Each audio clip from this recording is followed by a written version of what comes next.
Good morning students, you are connected with RK Sivaj for Mathematics 10+2. Chapter name is Determinants. Determinants में हम आज कुछ article को आगे बढ़ा रहे हैं। आज हम डेटरमिनेंट्स की प्रॉपर्टी के आगे काम कर रहे हैं, यानी कि प्रॉब्लम सोल्व करना सीखेंगे। लास्ट लेक्चर में हमने प्रॉपर्टीज को समझने की कोशिश की थी, उनके ऊपर एक एक एग्जाम्पल दिए थे। आज फिर उसी एक्सरसाइज को कंप्लीट करने की कोशिश करेंगे। मोस्ट इंपॉर्टेंट एक्सरसाइज और टॉपिक है, क्योंकि इस एक्सरसाइज से एक सम जरूर आता है फाइनल एग्जाम में। Without expanding prove that the following determinants vanish. Vanish क्या होता है? जीरो। एक्सपेंड किए बिना प्रूव करके दिखाना पड़ेगा कि डेटरमिनेंट्स की वैल्यू जीरो है। तो क्या करेंगे? एक्सपेंड हमने करना नहीं। आप प्रॉपर्टी जितनी मर्जी यूज कर लें, बट आप एक्सपेंड नहीं कर पाएंगे, क्योंकि मना कर दिया उसके लिए। अगर आपने एक्सपेंड करके वैल्यू नहीं जीरो शो कर दी, आ जाएगी जीरो एक्सपेंड करोगे तो, बट उसमें कोई मार्क्स नहीं मिलेंगे। तो सबसे पहले हम क्या करते हैं? सबसे पहले लिखो आप इसको डेटरमिनेंट्स का सिंबल, यानी कि डेल्टा का सिंबल जो है, इसके लिए आप लेट कर सकते हो। और जैसे कि 3, 1, 6, 5, 2, 10, 7, 4, 14। तो सबसे पहले हमने क्या लेट कर लिया? ये सिंबल डाल दिया हमने डेल्टा के लिए।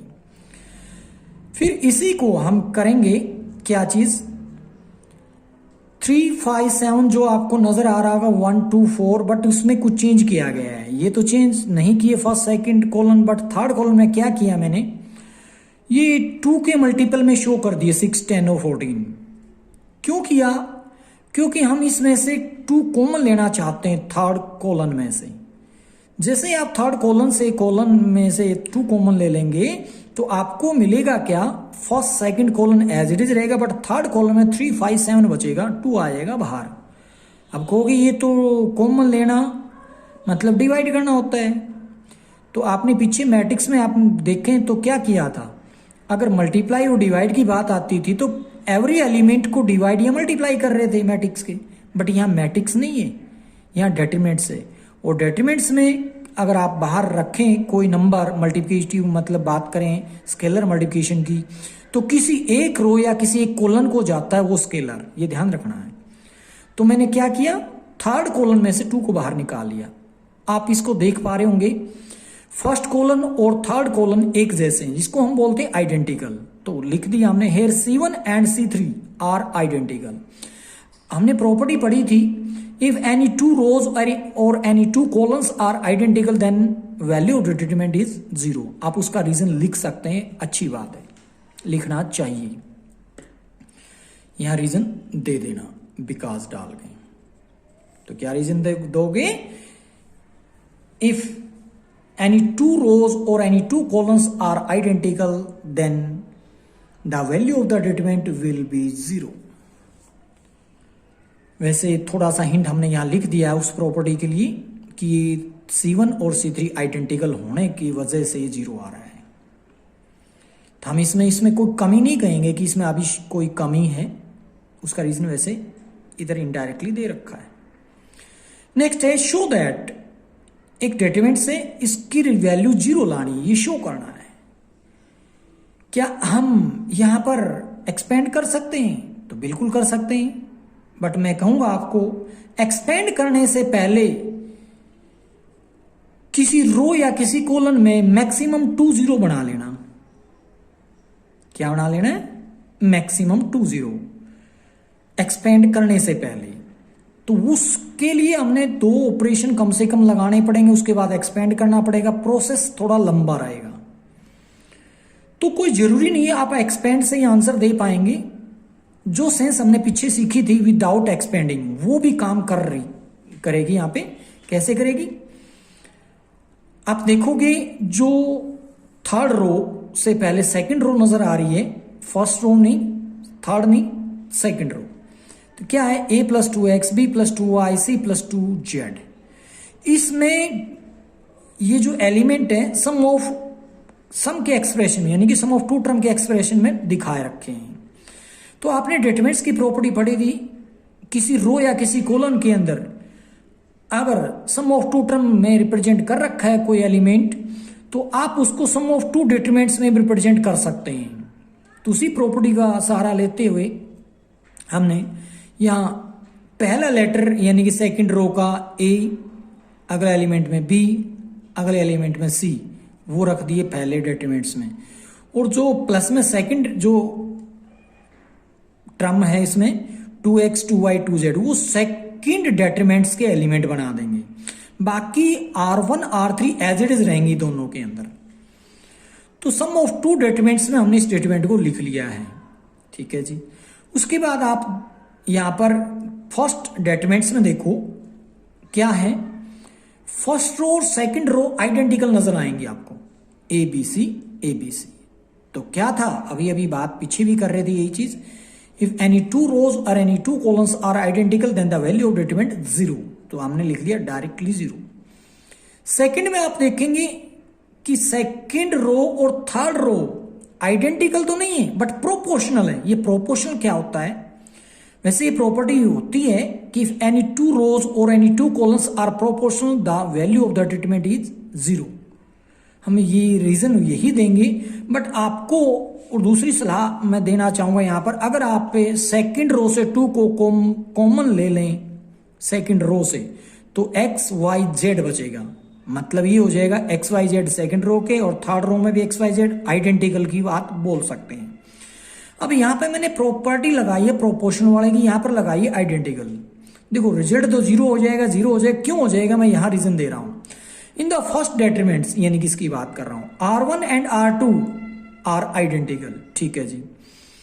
And in the second determinants corresponding element of R2 and R3 are proportional. ये कैसे हैं, प्रोपोर्शनल। तो प्रोपोर्शनलिटी की भी आप ये प्रॉपर्टी बोल सकते हैं, बता सकते हैं, उसके अकॉर्डिंग इसका रिजल्ट भी क्या हो जाएगा 0।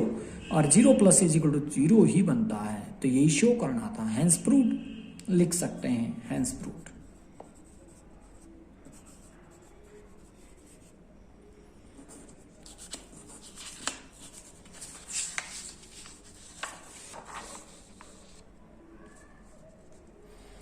आगे फिर और एग्जांपल है, without expanding the determinant show that this is equal to this.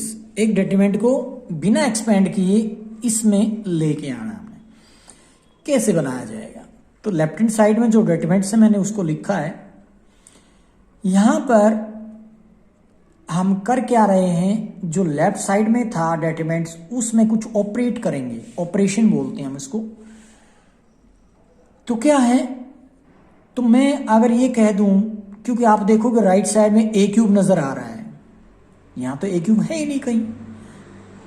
अगर आप इसको ए से मल्टीप्लाई कर रहे, बी क्यूब नजर आ रहा है, तो सेकंड रो को बी से मल्टीप्लाई कर लें। सेकंड के बाद थर्ड रो की बात करें, वहां सी क्यूब नजर आता है, तो थर्ड रो को आप सी से मल्टीप्लाई कर लें। तो क्या होगा, ए cube B cube C cube आपको नजर आएंगे। कहने का मतलब ये है, थोड़ी सी हिंट मिलती है राइट साइड में जो आपको रिजल्ट देना होता है। तो राइट साइड पे आपको हिंट मिलेगा कि इसमें करें तो करें क्या। तो छोटा सा जो हिंट ए बी सी से मल्टीप्लाई करने की बात की R1 R2 R3 से, तो वो ऑपरेशन मैं यहां लगाने जा रहा हूं। लिखा हमने multiply R1 R2 R3 by A B C respectively. RESP का मतलब रिस्पेक्टिवली, इसका मतलब R1 को A से, R2 को B से, R3 को C से मल्टीप्लाई आपको करना है।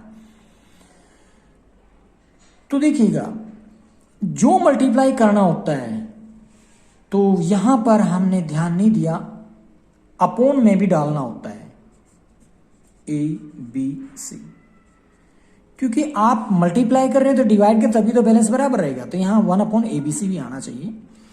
तो मैं इसको ए से मल्टीप्लाई करूंगा तो ए स्क्वायर, यहां पर ए क्यूब, यहां पर हो जाएगा ABC, लिख दिया। इसको बी से मल्टीप्लाई करोगे B square B cube ABC, वही लिखा है। सी से मल्टीप्लाई करोगे तो यानी कि यहां पे सी स्क्वायर सी क्यूब ABC, वही लिखा गया है। अब आप यहां पर थर्ड कॉलम में ABC नजर आ रहा होगा, इसको निकाल लें, कॉमन ले लें। Taking common ABC from R3, ये भी R3 नहीं लिख, C3 लिखेंगे यहां पर, क्योंकि रो 3 में से नहीं, थर्ड कॉलम में से ABC को उठाऊंगा।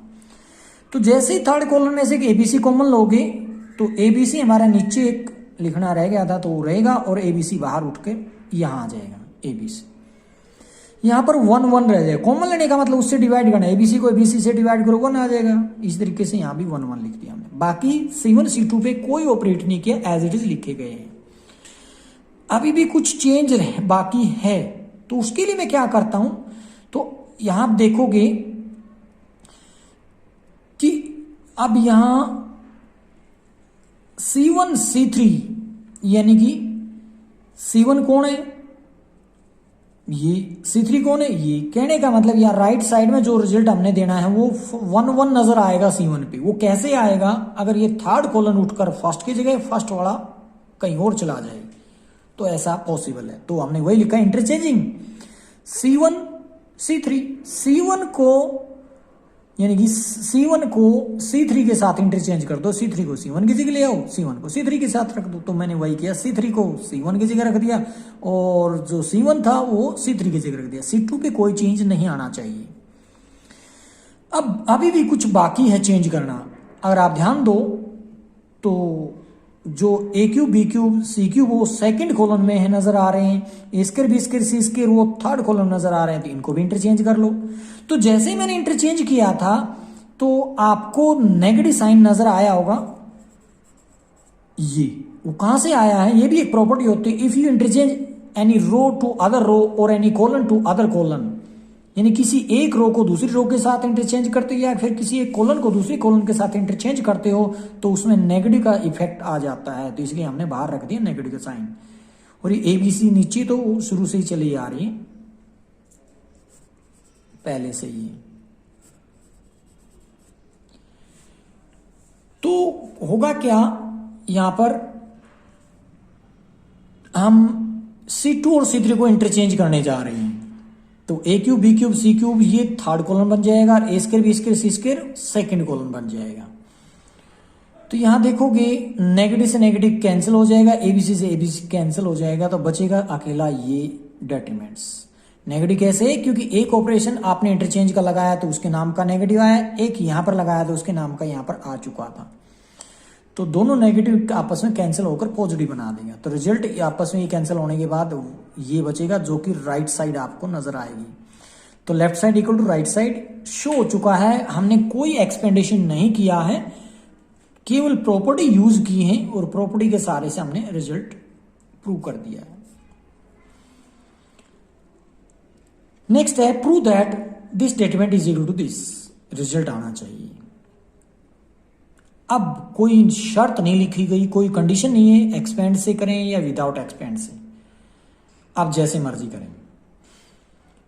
तो अब इसको हम लेट कर लेते हैं कि डिटरमिनेंट्स सिंबल की डाल दिया हमने, और अब यहां अप्लाई कर लेते हैं, ऑपरेशन लगा लेते हैं। क्या अप्लाई कर लें यहां पर, वो राइट साइड का रिजल्ट बताएगा आपको करना क्या है। जैसे मैंने इसमें थोड़ा सा हिंट दिया था, इसमें भी क्या हिंट मिल रहा है यहां से, या तो सबसे पहले 1 माइनस ए मेरे को मिल जाए किसी तरीके से कुछ काम करने पर, वैसे मिल जाएगा वो भी, बट मैंने इसके ऊपर ध्यान ना देकर पहले मैंने इसके ऊपर ध्यान दिया है। 2a + 1 मिल जाए किसी तरीके से, तो मैंने इसी को देखते हुए ऑपरेशन लगाया है। अगर सबसे पहले 1 माइनस ए लाना चाहते तो वो भी ला सकते थे। कैसे आता, आप C1 में से C2 माइनस कर लेते तो रिजल्ट आपको 1 माइनस ए मिल जाता। अब क्योंकि यहां पर माइनस कॉमन लेने के बाद 1 माइनस ए आ जाएगा। जीरो के पास तो सब कुछ होता है, क्योंकि 0 × मान सकते हैं 1 माइनस ए, तो 0 के पास सब कुछ होता है, तो वहां से निकल जाएगा 1 माइनस ए कॉमन। तो मैंने वो ना करते हुए पहले फैक्टर मैंने तैयार किया, तो उसके लिए मैंने क्या किया, R1 में ऐड कर दिया R1 R2 R3। R1 में कौन सी R1, ये R1 होती है, इसमें मैंने R1 + R2 + R3 ऐड कर दिया है। तो 1 + a + a क्या हो जाएगा, 1 + 2a लिख दिया। a + 1 + a का मतलब 1 + 2a, और यहां भी 1 + 2a। ये R1 आपको नई फॉर्म में नजर आएगा। अब की बारी में जो 1 + 2a 1 + 2a 1 + 2a देख पा रहा हूं R1 में, उसको कॉमन ले लूंगा। आप इस चीज को लिख सकते taking common 1 + a from R1। ना लिखेंगे तो कोई फॉल्ट नहीं माना जाता, आपने अब बाहर निकाल कर रख दिया और यहां बैलेंस में बचेगा 1 1। बाकी एज इट इज रहेंगे R2 और R3, कोई चेंज नहीं आएगा। तो अभी इसमें ये तो मिल गया। अगला फैक्टर है 1 माइनस ए, आप कॉमन निकाल सकते हैं सबसे पहले। जैसे मैं बात कर रहा था कि C1 माइनस C2 कर लें, अभी भी कर सकते हैं, बट मैंने यहां पर कॉमन निकालना नहीं किया काम। तो क्या किया मैंने, एक्सपेंडेशन किया है। आप कॉमन निकाल सकते हैं पहले प्रॉपर्टी लगा के। तो मैंने क्या किया, C2 माइनस C1 कर दिया, C3 माइनस C1। क्या होगा इससे, अप्लाइंग या ऑपरेटिंग C2 पर, यानी कि कोलन सेकंड पर C2 में से C1 को माइनस कर दिया। तो मैंने क्या किया फिर, क्या दिमाग में रखा कि यहां जीरो बना दूं, मैक्सिमम 2 जीरो बना दें और उसको एक्सपेंड कर दें, क्योंकि 2 जीरो होने के बाद जल्दी एक्सपेंड हो जाता है। तो वही मैंने ऑपरेट किया कि C2 में से C1 को माइनस कर दो, C3 में से C1 को। तो C1 पे तो कोई चीज नहीं आएगा क्योंकि कोई ऑपरेशन नहीं लगाना है, तो 1A एज इट इज लिखा। अब 1 में से 1 गया 0, 1 में से A गया तो 1 में से A में से गया 0। अगली बारी C3 में से C1, यानी कि इसमें से इसको माइनस करना, 1 माइनस 1 0, A में से 0, 1 में से 1 में से लिख दिया। अब हमने एक्सपेंड कर दिया R1 के अलोंग। तो कैसे एक्सपेंडेशन, हमने पहले भी काम कर लिया एक्सपेंड पे, 2/2 और 3/3 मैट्रिक्स का कैसे एक्सपेंड कर देते हैं, मतलब उसका डिटरमिनेंट कैसे निकाला जाता है। तो डिटरमिनेंट्स में हमने क्या किया, R1 के अलोंग एक्सपेंड किया है, 1 इंटू इसको डिलीट कर दो, दिस ये 2/2 की मैट्रिक्स का डिटरमिनेंट्स रहेगा, उसको एक्सपेंड करेंगे तो इन दोनों की मल्टीप्लाई माइनस इन दोनों की मल्टीप्लाई। तो इसका मतलब इन दोनों की मल्टीप्लाई होने का मतलब 1 माइनस इंटू 1 माइनस, माइनस 0 लिखने की जरूरत ही नहीं है। ये फैक्टर हमारा पहले से था 1 + 2a। तो आप जैसे इन दोनों को मल्टीप्लाई करोगे, 1 स्क्वायर माइनस a स्क्वायर कहो, मत सॉरी 1 माइनस a और माइनस a इंटू में, तो उसके पावर 2 कर देंगे, 1 माइनस a का होल स्क्वायर बन जाएगा। क्या बन जाएगा, 1 माइनस a का होल स्क्वायर, और 1 + 2a पहले से रखा हुआ था एक फैक्टर। तो ये हमारा रिजल्ट आ चुका है राइट साइड का, यही तो प्रूव करना था, इसको बोल दोगे आप लास्ट में, हेंस प्रूव्ड।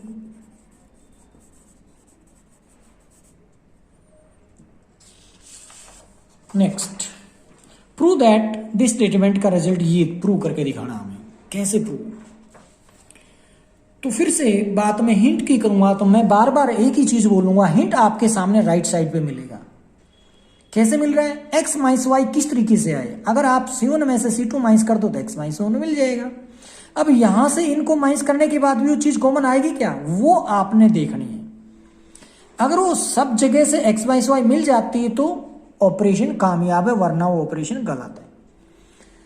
आप मैक्सिमम 2 ऑपरेशन लगा सकते हो एक ही बारी में, 3 ऑपरेशन नहीं लगा सकते। इसलिए हमने क्या ऑपरेट किया, सबसे पहले लिखा लेफ्ट हैंड साइड, इसको डेल्टा लेट करते हुए ऑपरेट किया हमने क्या चीज, C1 माइनस C2 और C2 माइनस C3। क्या होगा, क्योंकि फोकस मेरा 2 फैक्टर लाने का है। x माइनस वाई कैसे आए, C1 माइनस C2 कर ले, y माइनस जेड कैसे आए, C2 माइनस C3 कर ले। तो वही मैंने यहां लिख दिया। अप्लाइंग या ऑपरेटिंग जो मर्जी लिखे यहां पर। तो फिर x माइनस वाई यहां आ गया, x square minus Y square यहां आ गया, और Y Z minus Z X यहां लिख दिया मैंने, y माइनस जेड यहां लिख दिया, Y square minus Z square यहां लिख दिया, Z X minus X Y यहां लिख दिया। थर्ड कॉलम पे एज इट इज कोई चेंज नहीं आएगा क्योंकि ऑपरेशन ही नहीं लगा रही।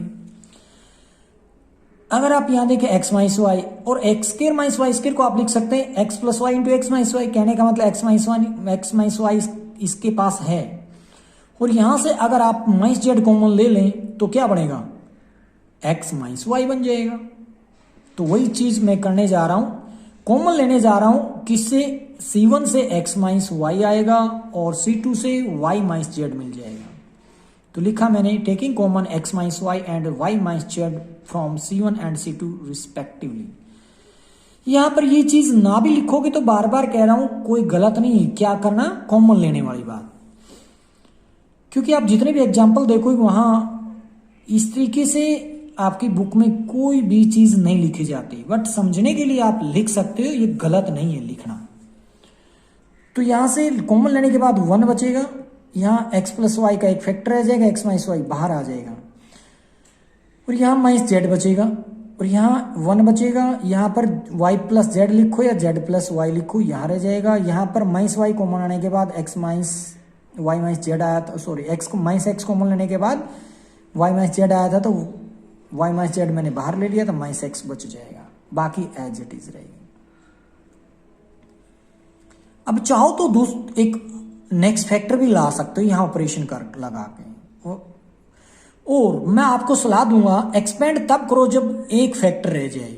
यहां पर 4 फैक्टर नजर आ रहे हैं, तो 4 फैक्टर तो आप कोशिश करो प्रॉपर्टी लगा के बाहर निकाल लो, और बाकी लास्ट फैक्टर के लिए आप एक्सपेंड कर लो।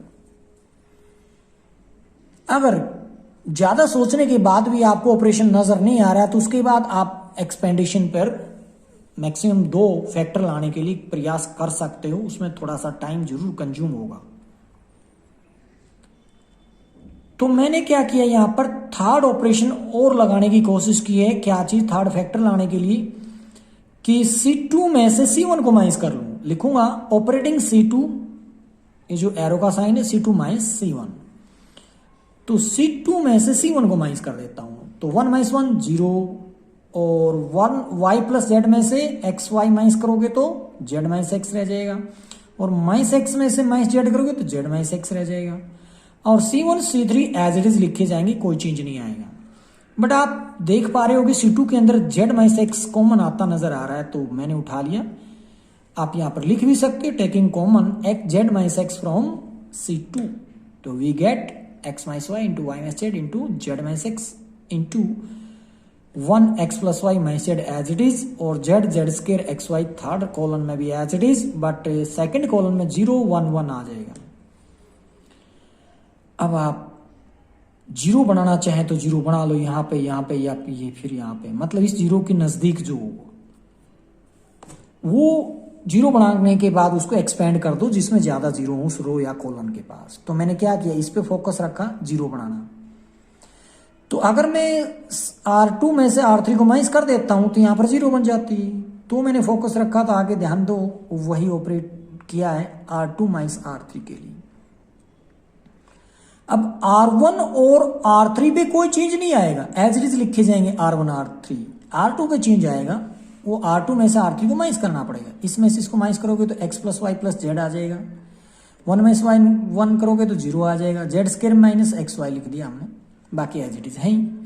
अब एक्सपेंड कर लो, 0 जहां नजर आ रही है ज्यादा से ज्यादा वो कौन है, C2 है, तो लिख दिया हमने एक्सपेंडिंग अलोंग C2। ये 3 फैक्टर चले आ रहे हैं हमारे बाहर पहले से ही, तो ये लिखते रहना है, बीच में नहीं छोड़ना है। तो इसके अलोंग एक्सपेंड करो 0 प्लस 0। अब ये 1 लिखो या माइनस 1, तो मैंने आपको बताया positive negative positive negative positive negative positive negative positive, इस तरीके से होता है। तो ये कैसे होता है ये वैसे कोफैक्टर में हम बात करेंगे आगे चल के। तो आप अब तो यही मान लो positive negative positive negative positive negative positive negative positive, इस तरीके से सीक्वेंस वाइज अल्टरनेटिव भी बोल सकते हो। तो 1 कैसा आना था, माइनस इनटू में इस कॉलन को और इस रो को डिलीट करने के बाद बचे मेरे पास ये और ये एलिमेंट, उसको मैंने एक्सपेंड किया तो क्या हुआ, इसको इससे मल्टीप्लाई करोगे Z square minus X Y minus इन दोनों की मल्टीप्लिकेशन, यानी कि Z X minus Z Y minus Z square, वो मैंने यहां लिखा। अब यहां जेड स्क्वायर से जेड स्क्वायर कैंसिल हो जाएगा, और सारे के सारे जो नेगेटिव में माइनस कॉमन ले लेता हूं, बाहर रखूंगा तो माइनस माइनस प्लस हो जाएगा 1 इंटू में। 1 तो सबके पास होता है, बचेगा क्या, बचेगा वाई जेड फिर जेड एक्स और एक्स वाई। अब इसको मैंने पहले एक्स वाई क्यों नहीं लिखा, लिखने में आप लिख सकते थे, बट मैं इसको देखते हुए लिख रहा हूं, एज इट इज रिजल्ट बनाने की कोशिश कर रहा हूं, लिखने की कोशिश कर रहा हूं Z Y plus Z X plus X Y, ताकि मेरे को और नेक्स्ट स्टेप में ना जाना पड़े, काम ना करना पड़े।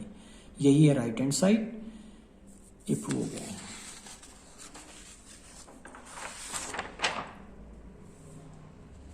नेक्स्ट है prove that determinant is equal two factor this into this determinants. तो राइट साइड हमें बनानी है लेफ्ट को उठा के, तो पहले मैंने लेफ्ट यानी ये डिटरमिनेंट लिखा। आप देखोगे R1 R2 पे कुछ चेंज करना है, बाकी R3 तो एज इट इज है इसमें, और ये फैक्टर भी लेके आना है हमने इनटू में, इसका मतलब R1 R2 से कहीं ना कहीं मिलेगा। आपको ये सोचना पड़ेगा कि क्या किया जाए, क्या ऑपरेशन लगाया जाए ताकि 1 माइनस एक्स स्क्वायर आ जाए, या 1 plus x into 1 minus x भी आप इसको मान सकते हैं, क्योंकि आप जानते हैं ए स्क्वायर माइनस बी स्क्वायर होता है प्लस बी इंटू ए माइनस बी। तो उसके अकॉर्डिंग ये प्रॉपर्टी बनेगी ए स्क्वायर माइनस बी के according 1 plus x into 1 minus x. दोनों अलग अलग से भी आप फैक्टर ला सकते हो, दोनों को बाद में मल्टीप्लाई होगी तो ये रिजल्ट बनेगा। डायरेक्टली मिलता है तो द बेस्ट है। तो हमने कोशिश की है डायरेक्टली की। कैसे? हमने ऑपरेट किया R1 पे, R1 minus x time of R2। अगर मैं R1 में से माइनस कर दूं इस R2 को x से मल्टीप्लाई करके, यानी कि इस एलिमेंट में इस एलिमेंट को x से मल्टीप्लाई करके माइनस कर देता हूं, तो मेरे को जो ये फैक्टर है वो नजर आएगा। कैसे? आप इसमें से इसको x से मल्टीप्लाई करके माइनस करोगे तो a plus B X as it is minus A X square minus B X लिखोगे। अब ध्यान दो, बी एक्स से बी एक्स कैंसिल हो जाएगा, a minus A X square रह जाएगा। a अगर आप कॉमन ले लो दोनों में से तो 1 माइनस एक्स स्क्र बचेगा, जो यहां पर लिखा जाएगा a into 1 minus x square. Similarly बाकी पे भी हमने ऑपरेट किया है, तो इसमें से माइनस कर दिया इसका एक्स टाइम और इसमें से माइनस कर दिया इसका एक्स टाइम, ये रिजल्ट लिखेगा। उसके बाद ये कुछ टर्म कैंसिल हो जाते हैं, जैसे कि प्लस डी एक्स से प्लस माइनस डी एक्स हो जाएगा और प्लस क्यू एक्स से माइनस क्यू एक्स कैंसिल हो जाएगा। बाकी में से इसमें से पी कॉमन ले लिया, इस दोनों में से सी कॉमन ले लिया, तो ये रिजल्ट बना। यहां से 1 minus X square 1 minus X square first row के प्रत्येक एलिमेंट में से कॉमन ले लिया हमने। बचे अपने पास ए सी पी, बाकी एज इट इज है सेकेंड और थर्ड रोज। अब अगर आप राइट साइड में देखें फैक्टर तो आ गया है, बट यहां पर ये टर्म इसको नहीं चाहिए, ए एक्स सी एक्स पी एक्स, तो क्या किया जाए? ये कैंसिल होंगी। किस तरीके से कैंसिल होंगी? अगर आप इसको एक्स से मल्टीप्लाई करके इसमें से माइनस कर दो तो बी अकेला हो जाता है, वही चाहिए था इसको। तो मैंने वही ऑपरेट किया है। क्या? R2 पे ऑपरेट किया, R2 minus x time of R1। ये R2 होती है, ये R1 होती है, ये R3 होती है, ये C1 होता है, C2 होता है, C3 होता है। तो इसमें से इसका एक्स टाइम जाएगा तो बी बचेगा, इस एलिमेंट में से इसका एक्स टाइम जाएगा तो डी बचेगा। इस टर्म में से अगर पी का एक्स टाइम माइनस करोगे तो क्यू बचेगा। और ध्यान से देखें तो राइट साइड में यही बनता है, यही हमारी राइट हैंड साइड पे प्रूव हो जाता है। तो आज के लिए होमवर्क है डेरिवेटिव्स की एक्सरसाइज को कंप्लीट करना।